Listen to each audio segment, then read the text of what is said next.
लड़की को पढ़ाया गया तब उतना ज्यादा नहीं होता। अब संख्या घट रही है, 2.9 पर आ गए, तो उसका फायदा ना हो रहा है जी। अब धीरे धीरे और आगे। नमस्कार, मैं हूं आपका दोस्त आलोक कुमार। अभिवादन स्वीकार कीजिए मेरा। बिहार की महिलाएं मांगे मोर। अब क्या चाहिए नीतीश कुमार से, बुजुर्ग नीतीश कुमार से बिहार की महिलाओं को? मुख्यमंत्री की कुर्सी तो दे दी उन्होंने, 10वीं बार मुख्यमंत्री के तौर पर शपथ तो ले ली नीतीश कुमार ने इन्हीं महिलाओं के भरोसे। कतारबद्ध महिलाओं ने इतना ज्यादा वोट दिया नीतीश कुमार को कि बम्पर विक्ट्री हुई। एनडीए की 202 का नंबर अभूतपूर्व स्थिति में जीत गई, जबकि ऐसा होता नहीं है। कोई 20 साल तक सत्ता में बैठा रहे और उसके समर्थन में लोग जुटाएं, इसके पीछे बड़ी वजह है बिहार की महिलाएं। तो जिन महिलाओं ने ये काम किया है उनको अब और क्या चाहिए, ये बड़ा सवाल है। इसलिए कह रहे हैं बिहार की महिलाएं मांगे मोर। क्या मोर और क्या चाहिए उन्हें? आप राष्ट्रीय औसत में अगर देखेंगे तो बिहार की महिलाओं की रोजगार की स्थिति सबसे निम्नतम स्तर पर है। कहते हैं राष्ट्रीय औसत 21% के आसपास है। 21% महिलाओं के पास रोजगार है, रोजगार करती हैं राष्ट्रीय औसत में। और जब बिहार की बात करेंगे आप तो वहां महज 8% महिलाओं के पास ही रोजगार है। तो क्या 10,000 रुपये पेशगी देकर रोजगार के नाम पे आपका काम यशस्वी हो गया मुख्यमंत्री नीतीश कुमार साहब, या फिर चुनौती बढ़ गई है? चुनौती इसलिए बढ़ी है कि जब मैं कह रहा हूं 8.3% राष्ट्रीय औसत है बिहार की महिलाओं, राष्ट्रीय औसत 21% है, बिहार की महिलाओं के रोजगार का औसत दर 8.3% है। पुरुष तो पलायन करके बाहर चले जा रहे हैं, महिलाएं गांव में रह जा रही हैं, घर में रह जा रही हैं, आश्रित हैं। अगर उनके पास रोजगार नहीं है तो ये आश्रित रहना फिर क्या फर्क पड़ता है? आप कुछ भी करें, 2 लाख रुपए दे दें जैसा वादा किया आपने कहा कि 1.5 करोड़ महिलाओं के खाते में आपने 10,000 पहुंचाए हैं। इस आश्वासन के साथ पहुंचाए हैं कि उनके खाते में पीछे से 1,90,000 जाने हैं। 2 लाख का वादा किया आपने, और कुल मिला के 1.5 करोड़ महिलाओं की आबादी कही जा रही है, 2.5 करोड़ महिलाओं की आबादी कही जा रही है। उनके खाते में समय के हिसाब से 2 लाख रुपए पहुंचने हैं। पेशगी के बारे में बता दें, जिस पेशगी के आधार पर आपको वोटिंग हो गया है, जिस पेशगी ने प्रशांत किशोर जैसे शख्सियत को धाराशाही कर दिया, लिटा दिया है, मुकेश साहनी जैसे शख्सियत को लिटा दिया है, कि महिलाओं ने बिल्कुल ऐसी बेरुखी दिखाई उनके प्रति, भैया जो 10,000 रुपये दे रहा है उनके लिए हम मतदान करेंगे अगर इनकी बात माने। और जो कह रहा है कि 10,000 रुपये कह नहीं रहा है, दे रहा है, और ये कह रहा है कि पीछे से हम और 1,90,000 आपको देने वाले हैं, आपके रोजगार के लिए देने वाले।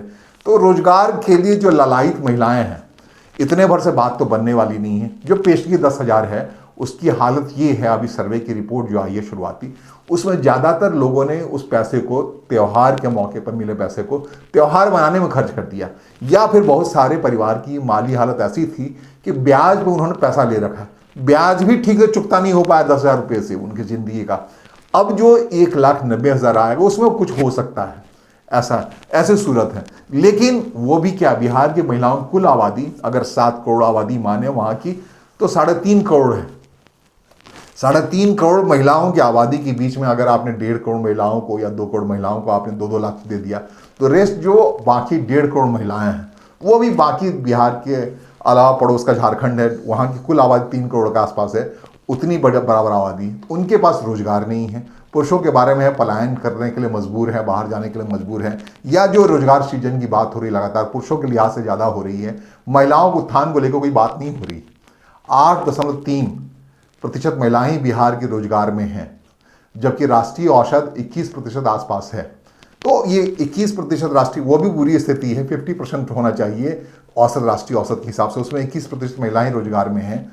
और ये जिस रोजगार की बात मैं कह रहा हूँ, छोटे लेवल के रोजगार की बात कर रहा हूँ, बिहार की महिलाएं उसमें भी और गई पड़ी, मतलब कहाँ से 21%, कहाँ 8%। तो ये कहते हैं सबसे बड़ी चुनौती है मुख्यमंत्री नीतीश कुमार के लिए। मुख्यमंत्री तो बन गए, जिन महिलाओं के आश्रय, जिन महिलाओं के सहारे आप मुख्यमंत्री बने, जिनके वोटिंग के सहारे बने, उनके लिए जो सबसे पहला काम आपको करने की आवश्यकता महसूस हो रही है, बिहार के नीति निर्धारक कह रहे हैं कि इन महिलाओं को व्यापक पैमाने पर रोजगार दीजिए। ऐसा नहीं सरकारी नौकरी की जरूरत नहीं है, मैं जब बात कर रहा हूँ लो लेवल के रोजगार की बात कर रहा हूँ, जिसमें इंक्लूसिव ग्रोथ बढ़ना, कि पुरुष आधारित समाज है, सिर्फ पुरुष ही काम करते हैं, महिलाओं को बिल्कुल घर के नीचे बंद कर रखा जाता है। और जब तक उनको आर्थिक आज़ादी नहीं मिलेगी, खुद के काम से उनके पास पैसा नहीं आएगा, तब तक कुछ बड़ा भला नहीं होने वाला है। हाँ, आपका एक प्रयास जरूर है, लेकिन ये प्रयास ऐसा ना हो कि बहुत छोटा सा प्रयास साबित हो जाए। कहते हैं कि चीनी के बूंद जैसा ना हो जाए, उसे बड़ा होना पड़ेगा और उसके लिए जरूरी है कि महिलाओं को इंक्लूसिव ग्रोथ में शामिल करने के लिए, समावेशी विकास में शामिल करने के लिए, जब आप बात कर रहे हैं आईटी क्रांति की बिहार में लाने की, जब आप बात कर रहे हैं कि मृतप्रायी पड़े शुगर मिल को फिर से पुनर्जागृत करने के लिए, वहाँ रोजगार कौन जाएगा? रोजगार में जाएंगे पुरुष जाएंगे। किसानी में महिलाओं के दर बहुत हद कम है। तो आखिरकार महिलाओं के लिए कैसे होगा, क्या करना है, इसके बारे में बिहार के नीति निर्धारकों को गंभीरता से तय करना होगा। और नीतीश कुमार को उरीण होने के लिए महिलाओं के वोट से, जिसके आधार पे उन्होंने, उरीण होने का मतलब समझ रहे हैं ना, जो ऋण है महिलाओं ने का उनके ऊपर, महिलाओं ने ही उनकी सरकार बनाई है और धाराशाही किया बड़े बड़े शख्सियतों को, उनको विश्वास में लेने के लिए या उनका ऋण चुकाने के लिए आपको रोजगार सृजन का कुछ ऐसा बड़ा काम करना पड़ेगा कि कम से कम नहीं तो राष्ट्रीय औसत के बराबर ही बिहार की महिलाएं रोजगार में आ जाएं। ये समावेशी विकास का पहला चरण है। और अब लगातार पहली मीटिंग जिस ढंग से आपने कहा कि आप आईटी क्रांति लाने वाले, आईटी क्रांति से क्या होगा? उसमें क्या बड़े पैमाने पर रोजगार का सृजन होगा या फिर वो आईटी में जो चुनिंदा लोग हैं वही अपना अपना रोजगार संभाल पाएंगे, अपने को आगे बढ़ा पाएंगे, या कोई मेगा प्रोजेक्ट ऐसा आएगा बिहार में जिसमें महिलाओं को पूरी तरह से महिला आधारित कैंपेन हो, महिला आधारित कुछ निवेश हो, कुछ है महिला आधारित कोई फैक्ट्री लगे, महिला आधारित कोई ऐसी चीज़ें हो जो हो रही हैं, बहुत सी जगहों पर ऐसा हो रहा है, बहुत प्रयास किया जा रहा है अपने अपने हिसाब से। तो वो हिस्सा बिल्कुल पीछे छूट गया है। आप जाति वर्ण व्यवस्था से बाहर निकल चुके हैं। लोग कहते हैं कि बिहार से अब जाति चली गई, मोटे तौर पे इस वोटिंग पैटर्न से केवल जाति विश्लेषकों के पास जाति की संख्या रह गई है, वो अपने दिमाग में बैठाए हुए हैं। खासकर इस आधार पर विवेचना करते हैं, जातिगत जनगणना बिहार की हो रखी है, उस आधार पर आप कहते हैं इतना प्रतिशत ये, इतना प्रतिशत ये। लेकिन वोटिंग पैटर्न बताता है कि महिलाओं ने जात पात से ऊपर उठकर वोटिंग किया है, एनडीए को वोट दिया है, नीतीश कुमार की सरकार बनाई। तो जब आपकी सरकार बन गई तो आपसे मुख मांगे तौर पे कोई उम्मीद नहीं जताई गई, लेकिन आपके ऊपर जिम्मेदारी ये बढ़ गई है कि बिहार की महिलाओं को रोजगार के नाम पे कुछ ऐसा बड़ा कीजिए, कोई सी चेंज आए बिहार के समाज में जिसमें महिलाएं बेहतर तरीके से जीवन यापन कर पाए। और कहते हैं, आप ही का कहना है कि महिला जब मजबूत होंगी तो परिवार मजबूत होगा, बच्चे मजबूत होंगे।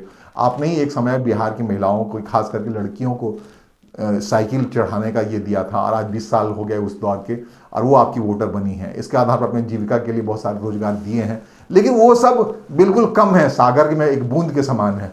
विशाल आबादी है बिहार में महिलाओं की, या बिहार की आबादी अपने आप में बहुत बड़ी है, 7 करोड़ के आसपास आबादी पहुंच गई है, टच कर रही है। उसमें आधी आबादी की बात करें 3.5 करोड़ महिलाएं हैं।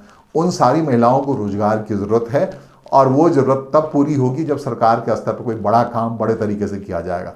और अगर ऐसा कर लेते हैं जीते जी नीतीश कुमार, जिनकी उम्र एक हो चुकी है, वो खुद कह रहे हैं कि उनका आखिरी चुनाव था, ये आखिरी बार मुख्यमंत्री बन रहे हैं, तो बिहार के जीवन को में वो अमर के तौर पे जाने जाएं। खास के महिलाओं के लिए उनका जो स्नेह है, उनका प्रेम है, महिलाओं के जीवन में बदलाव लाने का जो उनका संकल्प है, उस संकल्प को पूरा करने के लिए ये ज़रूरी है कि बिहार में महिलाओं के लिए व्यापक स्तर पर रोजगार का सृजन हो। ये कैसे होता है, ये आने वाले दिन को देखना पड़ेगा, हमें समझना पड़ेगा। फिलहाल मुझे सुनने और समझने के लिए आपका आभार, नमस्कार, धन्यवाद।